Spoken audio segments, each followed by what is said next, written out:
ನಮಸ್ತೆ ಟಿವಿ 20 ಕನ್ನಡ ವಾಹಿನಿಗೆ ಸ್ವಾಗತ.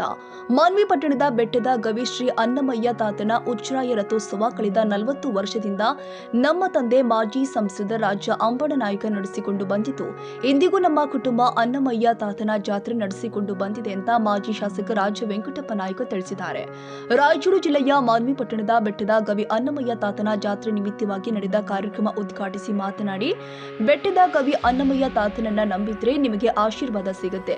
ಅದರಂತೆ ಇಂದಿಗೂ ನಮ್ಮ ಕುಟುಂಬದವರು ಅನ್ನಮಯ್ಯ ತಾತನನ್ನ ನಂಬಿದ ಕಾರಣ ನಮಗೆ ಆಶೀರ್ವಾದ, ಜೊತೆಗೆ ನಾನು ಶಾಸಕನಾಗಲು ಕಾರಣ ಎಂದಿದ್ದಾರೆ. ನಿಮಗೆಲ್ಲ ಗೊತ್ತಿರತಕ್ಕಂಥ ವಿಚಾರ, ಅನ್ನಮಯ್ಯ ತಾತ ಹೆಂಗಂದ್ರೆ ಆತೊಂದು ಶಕ್ತಿ ಹೆಂಗದಪ್ಪ ಅಂದರೆ, ಯಾರ ಭಕ್ತಿಯಿಂದ ಶ್ರದ್ಧೆಯಿಂದ ಕೇಳ್ಕೊತಾರೆ ಅವ್ರು ಪಡ್ಕೊತಾರೆ. ಆ ನಿಟ್ಟಿನಲ್ಲಿ ಅನ್ನಮಯ್ಯ ತಾತನವರು ಸುಮಾರು ವರ್ಷಗಳ ಹಿಂದೆ ಏನಪ್ಪ ಅಂದರೆ ಈ ಕಡೆ ಚೀಟಿಪುರ ನದಿಯಲ್ಲಿ ಈಗ ಬಂದಿದ್ದರಂತ, ಈಗ ಗವಿಯಲ್ಲಿ ಸೇರ್ಕೊಂಡಿದ್ರು. ಅವ್ರ ಯಥಾರ್ಥ ನಿಮಗೆಲ್ಲ ಗೊತ್ತಿರತಕ್ಕಂಥ ವಿಚಾರ, ಮತ್ತೇನು ರಿಪೀಟ್ ಹೇಳಂದ್ರೆ ಹೇಳ್ತೇನೆ, ಇಲ್ಲಾಂದ್ರೆ ಕಡಿಮೆ ಆಗ್ಬಿಡು. ವರ್ಷ ದಿಗಂಬರು ದೂತರು, ಅವರು ಆಂಧ್ರ ಪ್ರದೇಶದವರು ಮೂಲತಃ. ಇಲ್ಲಿ ಬಂದಾಗ ಅವರ ಶಕ್ತಿ ಪವಾಡವನ್ನು ತಿಳ್ಕೊಳ್ತಕ್ಕಂಥ ಕೆಲಸ ಭಕ್ತವೃಂದದವರು ಮಾಡ್ತಾಯಿದ್ರು. ಅದರಲ್ಲಿ ನಮ್ಮ ಚಿಕ್ಕಪ್ಪನವರು ಎಲ್ಲ ನಮ್ಮ ಕುಟುಂಬದವರು ಎಲ್ಲರೂ ಇಲ್ಲಿ ಬಂದು ಅವ್ರು ಹೆಂಗಪ್ಪ ಅಂದರೆ ಇಲ್ಲಿಂದ ಎಲ್ಲಿವರೆಗೆ ಲಾಸ್ಟ್ ಅಂದರೆ ಕಚೇರಿ ಆಂಜನೇಯ ಸ್ವಾಮಿ ಕಟ್ಟೆ, ಈರಣ್ಣಕಟ್ಟೆ ಅಂತ ಹೇಳಿ ಕಚೇರಿ ಆಂಜನೇಯ ಸ್ವಾಮಿವರೆಗೆ ಬಂದು ಈರಣ್ಣಕಟ್ಟೆದಲ್ಲಿ ಕೂತು ವಾಪಸ್ ಬಂದುಬಿಡ್ತಿದ್ರಂತ ನಾವು ಕೇಳಿದಂಗೆ, ಸಣ್ಣವ್ರು ನಾವು. ಅವತ್ತಿನಿಂದಲೂ ಇವತ್ತಿನವರೆಗೂ ಎಲ್ಲ ಭಕ್ತವೃಂದವರು ನಡ್ಕೊಂಡು ಬರ್ತಿದ್ರು. ಏನು ಕೊಟ್ಟದ್ದು ತಿಂತಿದ್ರು, ಅವ್ರು ಒತ್ತಾಯ ಮಾಡಿ ಯಾವುದೂ ಪಡೆದಿಲ್ಲ. ಯಾರೋ ಒಬ್ಬರು ಏನೋ ಕೇಳಕ್ಕೆ ಹೋಗ್ಬಿಟ್ಟ, ಹಸುವಾಗಿ ಸ್ವತಃ ಯಾರೋ ಎಣ್ಣೆ ಉಗ್ಗಿಬಿಟ್ರು, ತೊಡೆಯೆಲ್ಲ ಸುಟ್ಟೋಗಿತ್ತು. ನಾನು ಸಣ್ಣವನಿದ್ದಿಲ್ಲ ಅವಾಗ, ನಂಗೆ ನೆನಪೈತೆ.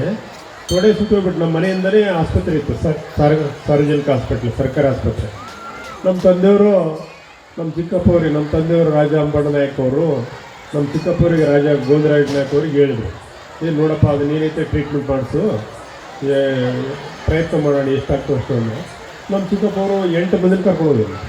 ಆ ಕಡೆ 4 ಮಂದಿ ಈ ಕಡೆ 4 ಮಂದಿ ಕುಡಿದು ಟ್ರೀಟ್ಮೆಂಟ್ ಮಾಡ್ಬೇಕು ಅಂದರೆ 8 ಮಂದಿಗಳಿಗೆ ಎಲ್ಲರೂ ಬಿಟ್ಟು ಹೊಡೆಬಿಟ್ಟಿದ್ರು. ಅಷ್ಟೊಂದು ಶಕ್ತಿ ಒಂದೇ ತಾತ. ಇವತ್ತು ಅದು ವಾಸಿ ಆಯಿತು. ಯಾರು ಎಣ್ಣೆ ಉಗಿದ್ರಲ್ಲ ಅವ್ರ ಕುಟುಂಬ ಸತ್ಯನಾಶ ಆಯಿತು. ಇವತ್ತು ನಾವು ಕಣ್ಣಾರು ನೋಡಿದ್ದು, ಕಿವಿಯಾರಿಗೆ ಕೇಳಿದ್ದು, ಸಣ್ಣ ಹುಡುಗರು ನಾವು. ಇವತ್ತು ಅಂಥ ಶಕ್ತಿ ಅನ್ನಮಯ್ಯ ತಾತನವ್ರಿಗಿತ್ತು. ನಮ್ಮ ಮನೆಯಿಂದ ಬರ್ತಿದ್ರು ಅವರು, ನಮ್ಮ ಮನೆಯಿಂದ ಆಕಳುಗಳು ಎಮ್ಮೆಗಳು ಕಟ್ತಿದ್ರು. ನಮ್ಮ ತಾಂಡದಾಗ 100 ದನಗಳು ಇರ್ತಿದ್ವು. ಯಾವ ಇದು 4 ಮಂದಿ ತಂದು 4 ದನಗಳು ತಂದು ಇಂದ ಕಟ್ಟಿರ್ತಿದ್ರು. ಆತ ಹಿಂದಿನ ಬಾಗಿಲಿಗೆ ಬಂದು ಆ ಪುಡ್ತಿಗೆ ಅನ್ನ ಎಲ್ಲ ಹಾಕಿರ್ತಾರಲ್ಲ, ಆಕಳುಗಳಿಗೆ ಹಾಕಿರ್ತಾರಲ್ಲ ಪುಡ್ತಿ ಅಂತ ಮಾಡ್ತಿದ್ರು ಅವರು, ಅದ್ರಾಗ ಬಂದು ಅದನ್ನು ತಿಂದ್ಬಿಡೋದು. ಅದನ್ನು ತಿಂದ್ಗಳಿಗೆ ನಮ್ಮ ಅಜ್ಜಿ ಏನು ಮಾಡಿದ್ದು, ಏನಪ್ಪ ಪುಡ್ತಿ ತಿಂತಾನ ಅಂತ ಶರಣ ಇದ್ದಾನ, ಆತಗೆ ನಮಗೆ ಪಾಪ ಬರ್ತದ, ಅದನ್ನು ಬಂದ್ ಮಾಡಿಬಿಟ್ರೆ ಬಾಗಿಲು ಅಂತೇಳಿ ಬಂದ್ ಮಾಡಿಸ್ಬಿಟ್ರು. ಬಂದ್ ಮಾಡಿಸಿದ್ರೆ ಆತ ಮುಂದಲ್ ಬಾಗಿಲಿಗೆ ಬಂದರೆ ಅನ್ನ ಹಾಲು ಹಾಕಿ ನಮ್ಮ ಅಜ್ಜಿ ಅದು ಕೊಡ್ತಿದ್ದಂತ. ಅದನ್ನ ಕೈಲಿ ಎಷ್ಟಾಗ್ತದೆ ಅಷ್ಟು ತಿಂದು ಎಲ್ಲ ಚೆಲ್ಬಿಡ್ತೀನಿ ಸುತ್ತ, ಎಷ್ಟಾಗ್ತದೆ ಅಷ್ಟು ತಿಂದು ಹೋಗ್ಬಿಡ್ತೀನಿ. ಆದ್ರೆ ಉಳಿದದ್ದು ನಾನು ತಿನ್ಬೇಕು, ನೀನು ತಿನ್ಬೇಕಂತೇಳಿ ಎಲ್ಲರೂ ಮನೆಯಾಗಾಯಿತು, ಹೊರಗ್ನೂರಾಯಿತು, ಸ್ವಲ್ಪ ಪ್ರಸಾದ ಟೈಪ್ ಎಲ್ಲರಿಗೂ ಸ್ವಲ್ಪ ಪ್ರಸಾದ ಟೈಪ್ ಎಲ್ಲರಿಗೂ ಒಳ್ಳೆಯದಾಗ್ತಿತ್ತು. ಆ ನಿಟ್ಟಿನಲ್ಲಿ ಅಷ್ಟೊಂದು ಶಕ್ತಿ ಅನ್ನಮಯ್ಯ ತಾತನವ್ರಿಗಿತ್ತು. ಅದಾದಮೇಲೆ ಅವರು ಎಷ್ಟೋ ವರ್ಷಗಳ ನಂತರ ಐಕ್ಯ ಆದಮೇಲೆ ಏನಾಯ್ತಪ್ಪ ಅಂದರೆ, ಎಲ್ಲರನ್ನ ನಮ್ಮ ತಂದೆಯವರು ರಾಜ ಅಂಬಣ್ಣನಾಯ್ಕವರು ಎಲ್ಲ ಭಕ್ತವೃಂದದವ್ರನ್ನ ಎಲ್ಲರನ್ನ ಮಾನ್ವಿ ಪಟ್ಟಣದ ಹಿರಿಯ ನಾಗರಿಕರನ್ನ ಎಲ್ಲರನ್ನ ಕರೆದ್ರು. ನಮ್ಮ ಮುಷ್ಟೂರು ಹನುಮಂತಪ್ಪ ಯಜಮಾನರು ಇದ್ದರು, ನಮ್ಮ ಬಲ್ಟಿಗಿ ಅಯ್ಯಣ್ಣ ಶೆಟ್ಟಿಯವರು, ದ್ಯಾಸ್ನ ಶೆಟ್ಟಿ ಎಲ್ಲರೂ ಅವರೆಲ್ಲ, ಆಮೇಲೆ ಹೋಟೆಲ್ ರುದ್ರಪ್ಪ ಯಜಮಾನ ಉಪಾಧ್ಯಕ್ಷರು ಸಮಿತಿ, ನಮ್ಮ ಚಿಕ್ಕಪ್ಪವ್ರು ರಾಜ ಗೋವಿಂದರಾಜ ನಾಯ್ಕ ಅವರು ಎಲ್ಲರನ್ನ ಕರೆದು ಭಕ್ತವೃಂದದವ್ರನ್ನ ಎಲ್ಲರೂ, ಗುಲಾಮ್ ಸಂದಯ್ ನಾಯ್ಕ ಅವರು ಉಪಾಧ್ಯಕ್ಷರ ಸಮಿತಿದ್ದು, ಎಲ್ಲ ಭಕ್ತವೃಂದದವ್ರನ್ನ ಎಲ್ಲರನ್ನ ಕರೆದು ಒಂದು ತೀರ್ಮಾನ ಮಾಡಿದ್ದಾರೆ. ಹೆಂಗಪ್ಪ ಈಗ ಐಕ್ಯ ಆಗ್ಯಾರಲ್ಲ, ಏನು ಮಾಡೋಣ ಅಂದರೆ, ಇಲ್ಲ ಅವ್ರ ಮೂಲ ಎಲ್ಲಿ ಆಂಧ್ರ ಪ್ರದೇಶ, ಅವ್ರ ಕುಟುಂಬದವರಿಗೆ ನಾವು ಏನಪ್ಪ ಅಂದರೆ ಒಂದು ಇದಕ್ಕೆ ಸಂದೇಶ ಕಳ್ಸಮ್ಮು, ಅವ್ರು ಏನು ನಿರ್ಧಾರ ಮಾಡ್ತಾರೆ ಮಾಡಲಿ, ಅವ್ರು ತೊಗೊಂಡು ಹೋಗ್ತೀವಿ ಅಂದರೆ ತೊಗೊಂಡು ಹೋಗಲಿ ಅಂತೇಳಿ. ಆವಾಗ ನಮ್ಮ ತಂದೆಯವರು ಆಂಧ್ರ ಪ್ರದೇಶ ಅವರು ಮೂಲ ವಾಸಿಯಲ್ಲಿ ಕಾಲಕ್ಕೆಲ್ಲ ಕರ್ಕೊಂಡು ಅವರಿಗೆ ಅಲ್ಲಿಗೆ ಹೇಳಿ ಕಳಿಸಿರಂತ.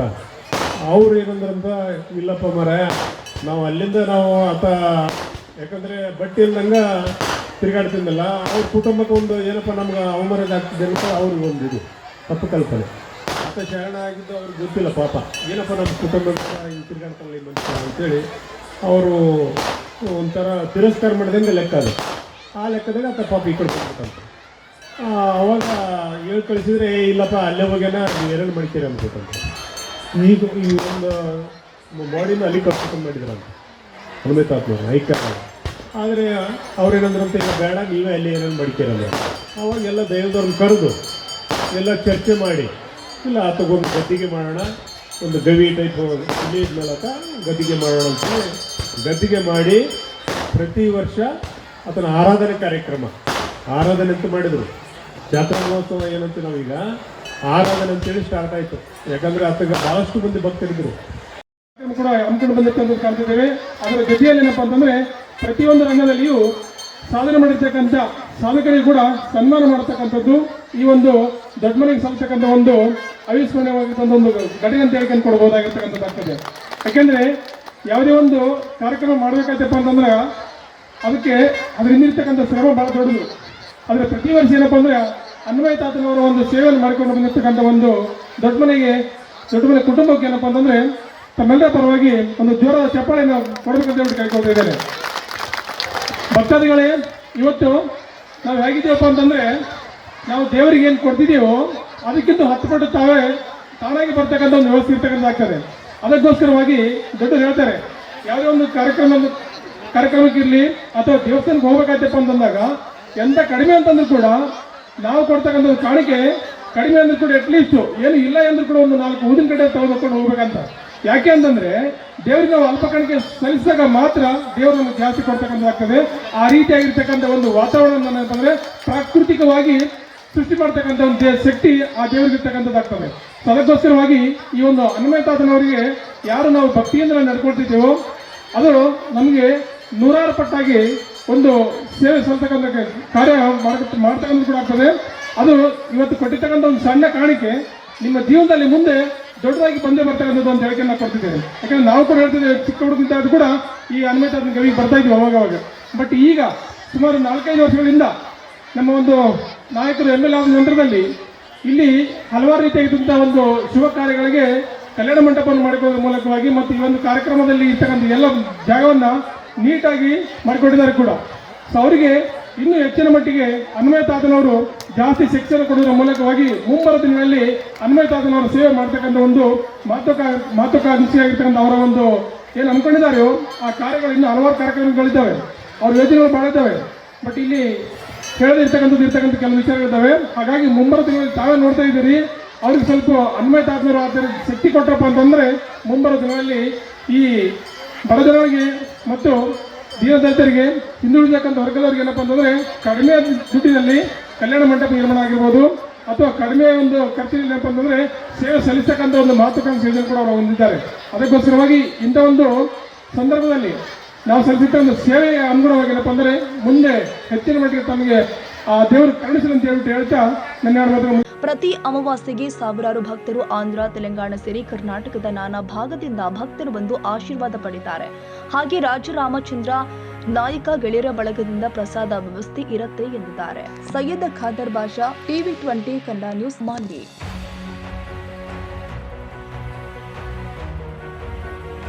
ಕನ್ನಡಿಗರ ಮೆಚ್ಚಿನ ನಿಮ್ಮ TV20 ಕನ್ನಡ ವಾಹಿನಿ ಇದೀಗ ಟಿವಿಯಲ್ಲಿ ಲಭ್ಯ. ಕರ್ನಾಟಕ ಮತ್ತು ದೇಶ ವಿದೇಶದ 360 ಡಿಗ್ರಿ ಸುದ್ದಿ ವಿವರವನ್ನ ಪಡೆಯುವುದಕ್ಕೆ TV20 ವಾಹಿನಿಯನ್ನು ಲೈಕ್ ಮಾಡಿ, ವಿಡಿಯೋಗಳನ್ನು ಶೇರ್ ಮಾಡಿ, ಕಮೆಂಟ್ ಮಾಡಿ, ಸಬ್ಸ್ಕ್ರೈಬ್ ಮಾಡಿ. HCN ಕೇಬಲ್ 842 ನಂಬರ್ನಲ್ಲಿ ಹುಕ್ಕೇರಿ ತಾಲೂಕು ಹಾಗೂ ಸಂಕೇಶ್ವರದ ಸುತ್ತಮುತ್ತಲಿನ ಹಳ್ಳಿಗಳಲ್ಲಿ ಲಭ್ಯ. PCN ಕೇಬಲ್ 129 ನಂಬರ್ನಲ್ಲಿ ಹಾರುಗೆರೆ ಸುತ್ತಮುತ್ತಲಿನ ಹಳ್ಳಿಗಳಲ್ಲಿ ಲಭ್ಯ. ರಾಯಬಾಗ್ ಡಿಜಿಟಲ್ ಚಾನೆಲ್ ಕೇಬಲ್ 80ನೇ ನಂಬರ್ನಲ್ಲಿ ರಾಯಬಾಗ ತಾಲೂಕಿನ ಸುತ್ತಮುತ್ತಲಿನ ಹಳ್ಳಿಗಳಲ್ಲಿ ಲಭ್ಯ. UDCN ಕೇಬಲ್ ನೆಟ್ವರ್ಕ್ ಉಗಾರ ಸುತ್ತಮುತ್ತಲಿನ ಹಳ್ಳಿಗಳಲ್ಲಿ ನಿಮ್ಮ TV20 ಕನ್ನಡ ವಾಹಿನಿಯೂ ಲಭ್ಯ.